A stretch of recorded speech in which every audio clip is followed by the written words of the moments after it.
इस पिक्चर में पोल स्ट्रक्चर पे जो आप एचटी लाइन को देख रहे हो, इसी तरह की कुछ लाइनें आपकी सिटी से होकर गुजरती है। आपने देखा होगा कि सिटी के बाहर से या फिर ग्रामीण क्षेत्रों से इस तरह की एचटी लाइनें बिछाई जाती हैं। और एचटी लाइन का काम होता है इलेक्ट्रिसिटी को एक जगह से दूसरी जगह ट्रांसमिट करना। और एचटी लाइन से बहुत ही हाई वोल्टेज में इलेक्ट्रिसिटी को ट्रांसमिट किया जाता है। और ये एचटी लाइन 33 केवी, 66 केवी या फिर 132 केवी में होती है। और क्या हो अगर इस एचटी लाइन का कोई कंडक्टर टूट के ज़मीन पे गिर जाए और आप उसके आसपास में हो, तो क्या आप इलेक्ट्रिसिटी से बच सकते हो या फिर मर सकते हो? अगर बच सकते हो तो कैसे बचोगे, और मर सकते हो तो कैसे मरोगे? तो इस वीडियो में हम चर्चा करेंगे अगर एचटी लाइन टूट के ज़मीन पे गिर जाए तो क्या होगा। नमस्कार दोस्तों, स्वागत है आपका मेरे YouTube channel electric guide and tips पर। और आज इस वीडियो में हम चर्चा करेंगे क्या होगा अगर एचटी लाइन का कोई कंडक्टर ज़मीन पे टूट के गिर जाए तो दोस्तों, सबसे पहले तो हम ये बता दें कि एचटी लाइन का कंडक्टर है वो टूट के गिरना अपने आप में एक बहुत रेयर केस होता है। नॉर्मल कंडीशन में एचटी लाइन का कंडक्टर टूटना बहुत ही नामुमकिन है, क्योंकि एचटी लाइन में हम एसीएसआर कंडक्टर यूज़ में लेते हैं, जिसको हम एल्यूमिनियम कंडक्टर स्टील रेनफोर्स कहते हैं। जो एचटी लाइन का एल्यूमिनियम कंडक्टर होता है उसके बीचों बीच एक स्टेनलेस स्टील का वायर दिया जाता है, जो इस कंडक्टर को मजबूती प्रदान करता है। यहाँ पे उदाहरण के लिए मान लीजिए कि अगर कोई आंधी तूफान आ गई या फिर कोई नेचुरल डिजास्टर हो गया या फिर आकाशीय बिजली है वो डायरेक्टली हमारे कंडक्टर पे आके गिर गई, तो उस कंडीशन में हमारी एचटी लाइन टूट सकती है। तो किसी भी कारण से हमारा अगर कंडक्टर टूटता है तो उस कंडीशन में क्या होगा। अगर हमारी एचटी लाइन का कोई कंडक्टर टूटता है तो उस केस में 3 सिनारियो हो सकते हैं। एक तो ये हो सकता है कि जो हमारा कंडक्टर टूट के गिरा है वो किसी दूसरे लाइव कंडक्टर पे टूट के गिर सकता है, क्योंकि एचटी लाइन में पैरेलली बहुत सारे कंडक्टर साथ में चलते हैं। इनमें से कोई भी कंडक्टर है टूट के लाइव कंडक्टर पे गिर सकता है। अगर ऐसा होता है तो इसको हम लाइन टू लाइन फॉल्ट कहते हैं, क्योंकि जो हमारा लाइव कंडक्टर होता है उसको हम लाइन कंडक्टर कहते हैं। और दूसरा सिनारियो है हमारा जो लाइव कंडक्टर है वो टूट के अगर ग्राउंड पे गिर जाए तो हम इसको लाइन टू ग्राउंड फॉल्ट कहेंगे। अगर इसका कोई सिरा स्ट्रक्चर पोल से भी टच होता है तो उस कंडीशन को भी हम लाइन टू ग्राउंड फॉल्ट कहेंगे, क्योंकि हमारा जो सपोर्टिंग स्ट्रक्चर पोल है तो वो भी ऑलरेडी ग्राउंड में बनाया गया है और उसको भी ग्राउंड किया हुआ होता है, तो इसलिए हम इसको लाइन टू ग्राउंड फॉल्ट कहते हैं। और तीसरा सिनारियो ऐसा हो सकता है कि हमारा जो कंडक्टर है वो टूट तो गया लेकिन वो बीच में हवा में लटक रहा है, ना तो वो ज़मीन पे गिरा है और ना किसी पोल पे गिरा है। तो ऐसी पॉसिबिलिटी भी हो सकती है। और मान लीजिए लाइन टू लाइन फॉल्ट होता है या लाइन टू ग्राउंड फॉल्ट होता है, तो उस कंडीशन में क्या होगा। तो हमारा जो टूटा हुआ कंडक्टर है अगर वो ज़मीन पे टच कर गया, तो इस कंडीशन में टूटा हुआ कंडक्टर है अगर ज़मीन से टच होता है तो वो सप्लाई से बहुत ज़्यादा करंट की डिमांड करता है। तो उस समय टूटे हुए कंडक्टर से बहुत ज़्यादा करंट फ्लो होने लगता है। अगर कंडक्टर से बहुत ज़्यादा करंट फ्लो हो रहा है तो उस कंडीशन में हमारा कॉपर लॉस बढ़ जाएगा, जिसको हम I² R लॉस कहते हैं। और साथ ही साथ जो हमारे इलेक्ट्रिकल इक्विपमेंट लगे हैं वो भी डैमेज होने का खतरा बढ़ जाता है। यहाँ पे हम ये समझेंगे कि अगर कोई कंडक्टर टूट के ज़मीन पे गिरता है तो वो बहुत ज़्यादा करंट फ्लो क्यों होने लगता है। तो इसको समझने के लिए हम ये समझेंगे कि इलेक्ट्रिकल करंट फ्लो होने के लिए कौन कौन से 3 नियम हैं। तो इसमें सबसे पहला नियम ये होता है कि इलेक्ट्रिकल करंट को फ्लो होने के लिए हमारा सर्किट का कंप्लीट होना ज़रूरी है। और दूसरा नियम ये है कि इलेक्ट्रिकल करंट फ्लो होने के लिए 2 पॉइंट के बीच में पोटेंशियल डिफरेंस होना बहुत ज़रूरी है। यानी एक पॉइंट का पोटेंशियल है या वोल्टेज है वो दूसरे पॉइंट की कंपैरिजन में ज़्यादा हो। जैसे बैटरी होती है उसका एक टर्मिनल पॉजिटिव होता है, दूसरा टर्मिनल नेगेटिव होता है। ये जो पॉजिटिव टर्मिनल होता है वो हमेशा हाई पोटेंशियल पे होता है नेगेटिव टर्मिनल के कंपैरिजन में। अगर हम उदाहरण के लिए 12 वोल्ट की बैटरी लें तो इसके नेगेटिव टर्मिनल से जो पॉजिटिव टर्मिनल है वो 12 वोल्ट ज़्यादा है, तो इस बैटरी का पोटेंशियल डिफरेंस है वो 12 वोल्ट कहलाता है। तो इस पोटेंशियल डिफरेंस की वजह से हमारा जो बैटरी से करंट फ्लो होता है, अगर बैटरी के दोनों टर्मिनल पे 12 वोल्ट होंगे तो वोल्टेज कभी फ्लो नहीं होगा। इनको फ्लो करवाने के लिए पोटेंशियल डिफरेंस का होना बहुत ज़रूरी है। इसलिए करंट 12 वोल्ट का हो या फिर 132 केवी का हो, अगर इनके बीच में 0 पोटेंशियल है तो कभी भी करंट फ्लो नहीं होगा। और करंट फ्लो होने का तीसरा नियम ये कहता है करंट हमेशा उसी रास्ते से जल्दी और ज़्यादा फ्लो होगा जिस रास्ते में रेजिस्टेंस वैल्यू कम होती है या रेजिस्टेंस कम होता है। तो दोस्तों, इलेक्ट्रिकल करंट फ्लो होने के लिए ये 3 नियम होते हैं, और ये जो 3 नियम है आज के इस टॉपिक से बहुत ज़्यादा रिलेट करते हैं। और अब हम वापस हमारे टॉपिक पे चलते हैं। और यहाँ पे हमारा कंडक्टर है वो टूट के गिर गया है और आप ये समझेंगे हमारा जो सर्किट है वो इनकम्प्लीट हो गया है और इसमें करंट फ्लो नहीं होगा। लेकिन यहाँ पे भी हमारा सर्किट कंप्लीट हो रहा है। तो दोस्तों यहाँ पे जो सर्किट है वो कंप्लीट इसलिए हो रहा है क्योंकि जो जनरेटिंग स्टेशन होता है तो उस जगह पे जो ट्रांसफार्मर लगाया जाता है जो वोल्टेज को बढ़ाने का काम कर रहा है, तो उसके 3 फेस होते हैं तो उसको तो ट्रांसमिट कर देता है, लेकिन जो न्यूट्रल पॉइंट होता है उसको वहीं पे ग्राउंडिंग कर दिया जाता है। और यहाँ पे हमारा जो न्यूट्रल है उसको ज़मीन में गाड़ के ग्राउंडिंग कर दिया गया है। दूसरी तरफ हमारी ट्रांसमिशन लाइन से जो कंडक्टर टूट के गिरा है तो वो भी ग्राउंड के संपर्क में आ गया, मतलब कि न्यूट्रल के संपर्क में आ गया, क्योंकि हमारी जो ज़मीन है, हमारा जो ग्राउंड है वो एज ए न्यूट्रल कंडक्टर का बिहेव कर रहा है। और जो ट्रांसमिशन लाइन से कंडक्टर टूट के गिरा है वो फेस वायर है।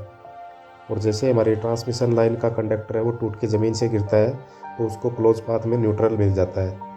तो उस कंडीशन में हमारे जो फेस वायर है उससे बहुत ज़्यादा करंट फ्लो होने लगेगा। वो ऐसा क्यों होता है? और ये करंट इसलिए बहुत ज़्यादा अमाउंट में फ्लो हो रहा है क्योंकि इसको नियरेस्ट पाथ मिल गया है। अगर यहाँ पे वायर नहीं टूटता तो जो बिजली है या जो करंट है उसको हज़ारों किलोमीटर दूरी तय करनी पड़ती है हमारे घरों में आने के लिए, और फिर वापस जाना पड़ता है उसको जनरेटिंग स्टेशन पे। तो दोस्तों यहाँ पे आप समझ गए होंगे कि एचटी लाइन का कोई वायर टूटता है तो करंट बहुत ज़्यादा फ्लो होता है। क्यों फ्लो होता है, कैसे फ्लो होता है, और यहाँ पे हम समझेंगे कि इतने ज़्यादा अमाउंट में करंट फ्लो हो रहा है तो उससे होगा क्या। तो दोस्तों जिस जगह पे एचटी लाइन का वायर टूट के गिरता है तो उस जगह पे वोल्टेज है वो फैल जाता है, वो बहुत ज़्यादा अमाउंट में फैलता है। मान लीजिए हमारी जो ट्रांसमिशन लाइन थी वो 132 केवी की थी, तो जहाँ पे वायर गिरा है तो उस जगह पे 132 केवी करंट फ्लो हो रहा है। और उसके थोड़ा आगे जाएंगे तो उससे कम मिलेगा, और आगे जाएंगे तो उससे कम मिलेगा, थोड़ा और आगे जाएंगे तो उस जगह पे वोल्टेज कम होते जाएगा।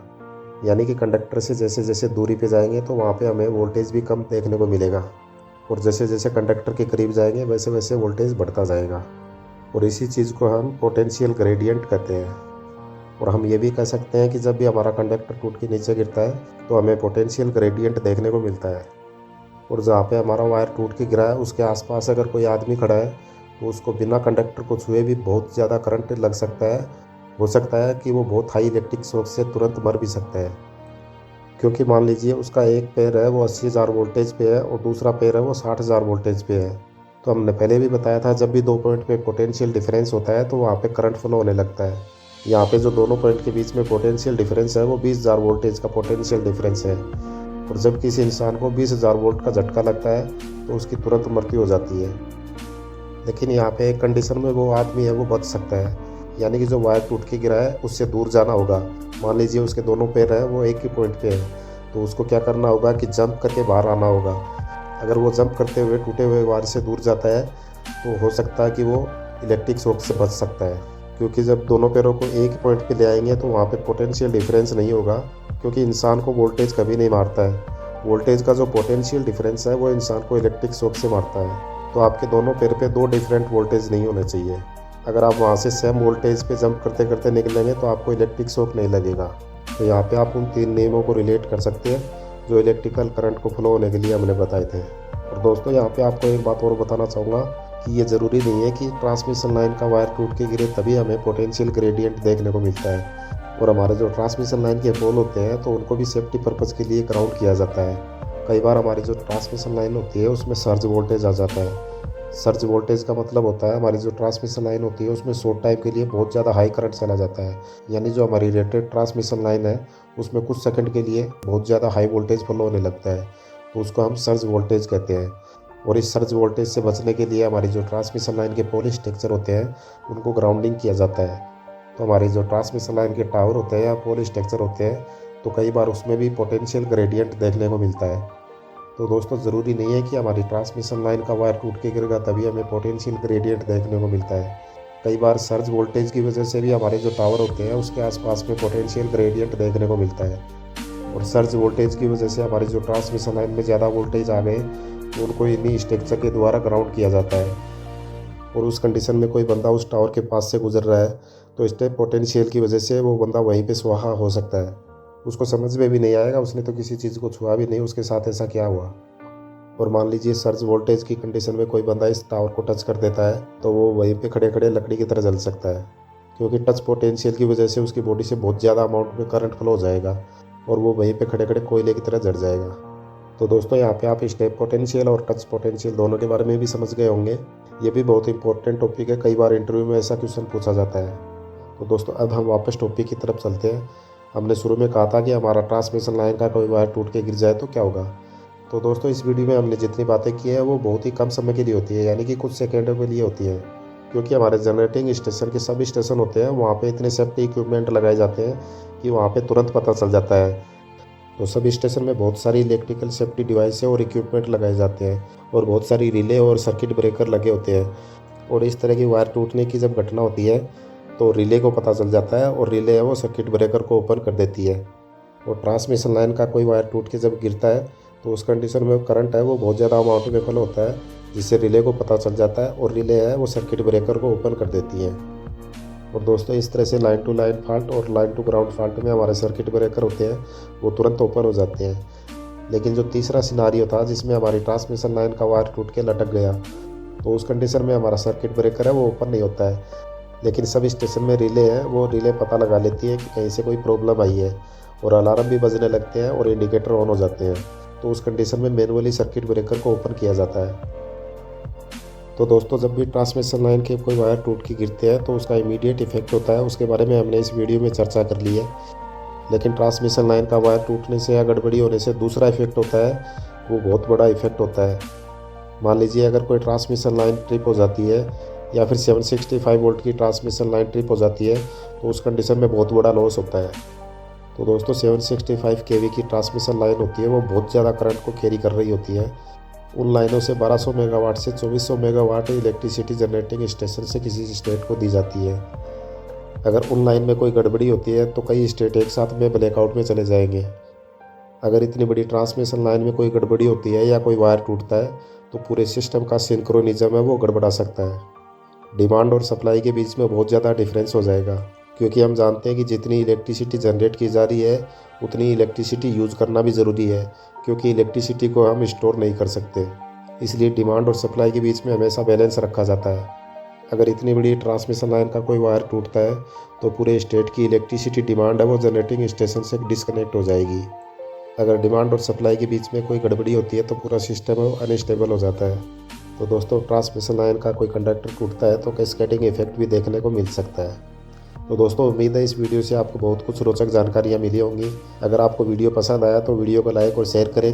अगर आप इस चैनल पर नए हैं तो चैनल को सब्सक्राइब करके बेल आइकॉन पे ऑल पे क्लिक कर दीजिए, ताकि इस चैनल पे अपलोड होने वाले वीडियो के नोटिफिकेशन आपको मिलते रहें। वीडियो पूरा देखने के लिए बहुत बहुत धन्यवाद। मिलते हैं अगले वीडियो में इसी तरह की नई जानकारी के साथ। तब तक के लिए धन्यवाद।